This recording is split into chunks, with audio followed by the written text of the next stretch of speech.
Number two, determine methods to sell to the government.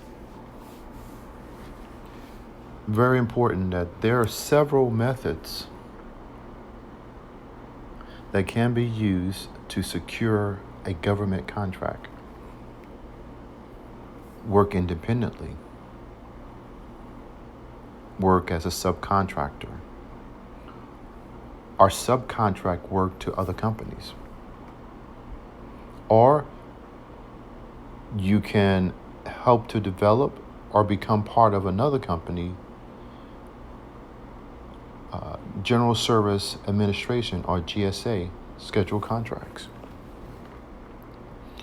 Let's talk a little bit about working independently. So a company decides to go out on their own and be the prime contractor. You want to do it alone. I call this the do it alone approach. And this is useful if the company has all the resources available internally to respond to and meet the government's requirements. This includes employees with appropriate skills, having the raw materials, production capability, and appropriate products. So let's talk a little bit about employees. So the employees with the appropriate skills are required both on the proposal effort and to manage the contract after the award. So such employees must be available at the time stipulated by the government, and those timeframes may shift if the customer or the government has a schedule change. The company must, number one, must have the availability or product availability that the terms and conditions of the contract specifies. Once the company's determined that it can develop the product within the time frame, it must assess whether it can produce and deliver the product quantities that the government requires in the short time frame typically allowed on the contract. Lesson learned. We, as a contracting officer, I had to terminate contracts because the contractor bidded on the contract low, but didn't have the appropriate material for the contract. I can't tell you the contractor nor the type of material, but the contractor didn't have enough material, didn't have enough raw material there. The government demanded that he sticks to the contract. The contractor kept making excuses. The government didn't have a choice but to terminate the contract. Once the government terminates a contract, this is a bad mark on the company. And for it to do business with the government, again, the government is going to be very, very restrictive because this is a black mark on its company and it could not perform. So, word to the wise, you want to do this thing alone, meaning you want to get a contract with the government alone, then you must have product availability. You must have the product within the designated time frame. And the company must consider the availability of all its resources. This gets down to managing your company. The company must have the necessary resources to fulfill the contract requirements in relation to the company's other business objectives. The company may have employees with appropriate skill set and appropriate capabilities. However, if the same resources are required in other areas of the business and cannot be spared because of other business areas will suffer irreparably, then the company cannot work on the contract alone. On the other hand, smaller contracts may make financially feasibility for the company to work alone. The company must know its capabilities. The company must know its product. The company must know it can produce with the products that it have the government contract in a timely manner. The company must know that the resources that it has available must go to the government.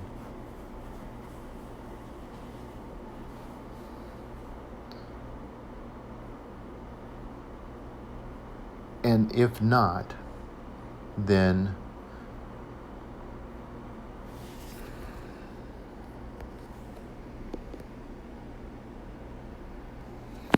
let's try the fourth bullet point, which is the company must consider the availability of all resources necessary to fulfill the contract requirement.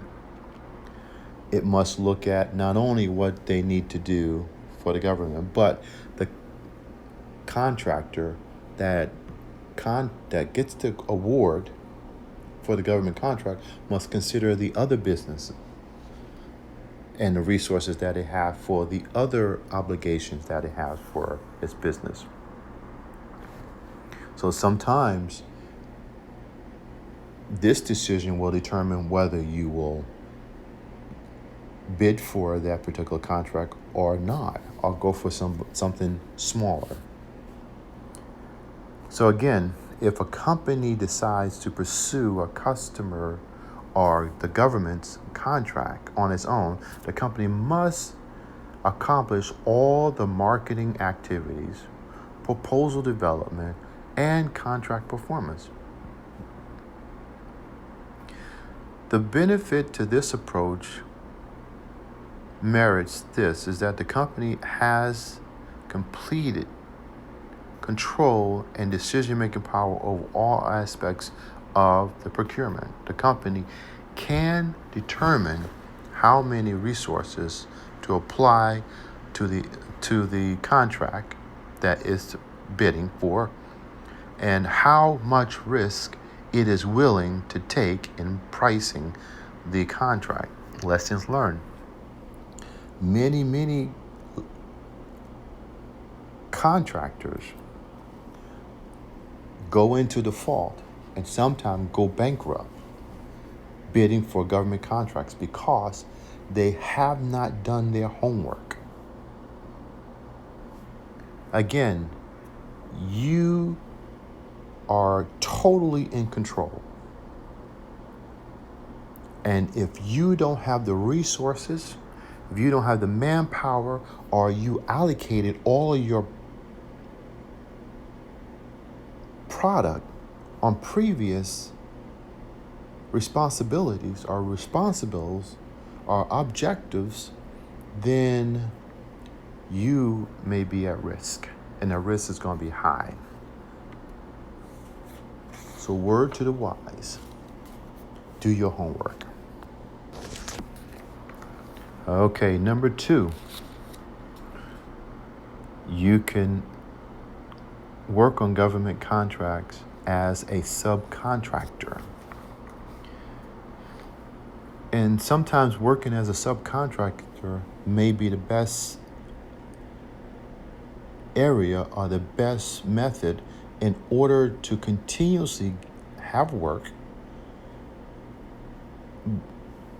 on a smaller scale and not have the responsibility that goes along with being a prime contractor. So, working as a subcontractor for another company, particularly a large company, offers an exciting opportunity for the subcontractor to meet its own obligations of getting into new business without many of the risks associated with doing business alone. Large contractors typically have a lot of experience in each aspect of the procurement cycle and can be invaluable resource to the company trying to break into new customer areas or doing business with the government. For example, a company primarily handles many of the costs associated with marketing, proposal development, and solution demonstration. The subcontractor's responsibility may be limited to writing a few proposal sections or helping with marketing initiative. The bottom line is that with minimum upfront investment, a company subcontracting to another company can win government contracts. The disadvantage of working as a subcontractor for another company is that the prime contractor basically makes all the decisions. The subcontracting company can negotiate with the other company to determine a mutual agreement level of risk. But if the subcontractor does not want to comply with the prime contractor's decision, the prime contractors may find another subcontractor to work with. So you are within a rock and a hard place sometimes. And lesson learned that as a subcontractor,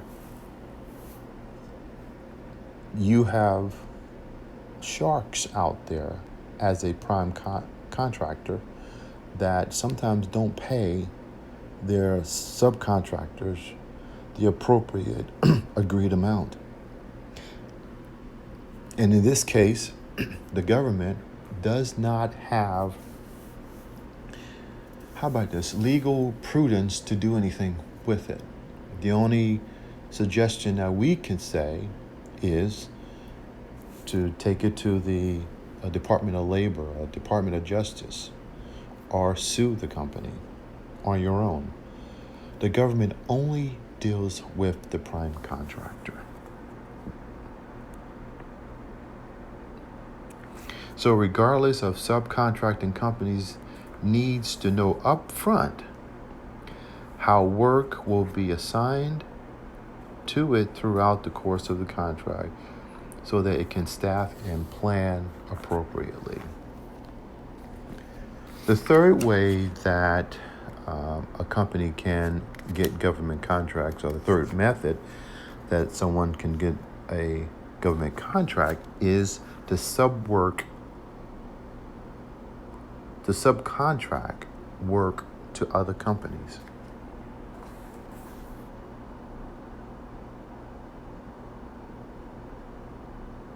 So this method here is that the prime and the subcontract work to other companies. So the prime subcontract the work to other companies. So for this approach to work, the prime contractor will need to find a subcontractor that are willing to be on the team. The degree to which the prime contractor's team is perceived as a viable contract contender dictates how quickly other companies will join the team.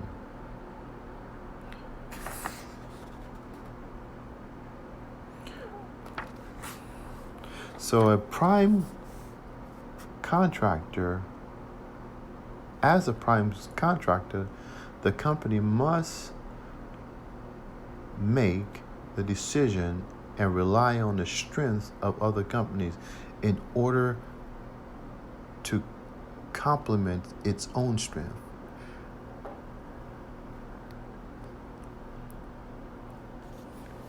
Now here's the example in which the government requires one to subcontract, because there is a distinguishing factor in the Federal Acquisition Regulation that the prime contractor must meet the government's requirement for at least 51% of the work to be done by the small business. So the small business benefits from the strength of the large business standing behind it with the personnel, processes, and resources to make the program run smoothly. So again,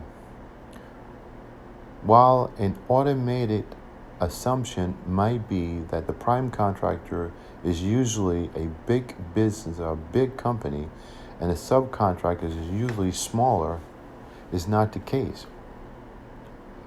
Because, for example, a small business set-aside contract, and we'll talk a little bit about what is a set-aside contract. A small business may prime the deal and work with a large company as the subcontractor.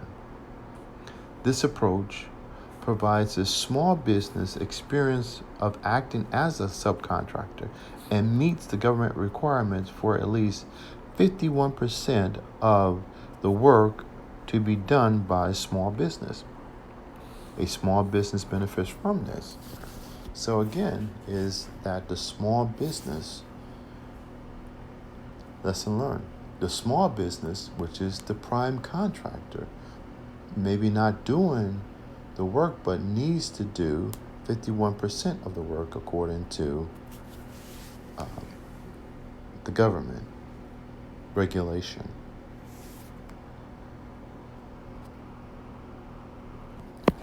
Finally, develop GSA contract schedules, which is less risky approach than running the entire program on its own as a company. So to secure a GSA schedule, these are contracts, though which the company can sell its products and service to anyone within the government. GSA contracts are increasing in popularity because once they are established, they are easy to use and are a cost-efficient alternative to agency-specific procurement. So if a contract or a company is interested in competing on a GSA multi-award schedule contract, you need to go to the website www.gsa.gov for more information.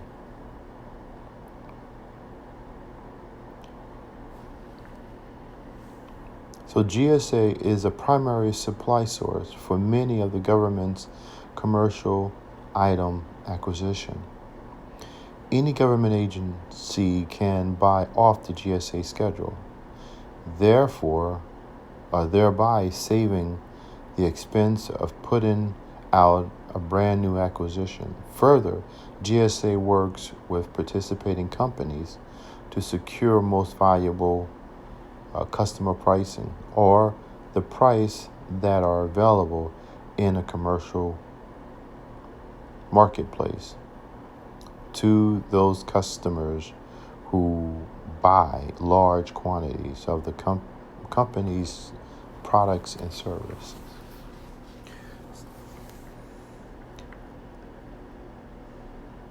GSA provides a cost-efficient alternative to an agency going out and buying the product and service on its own.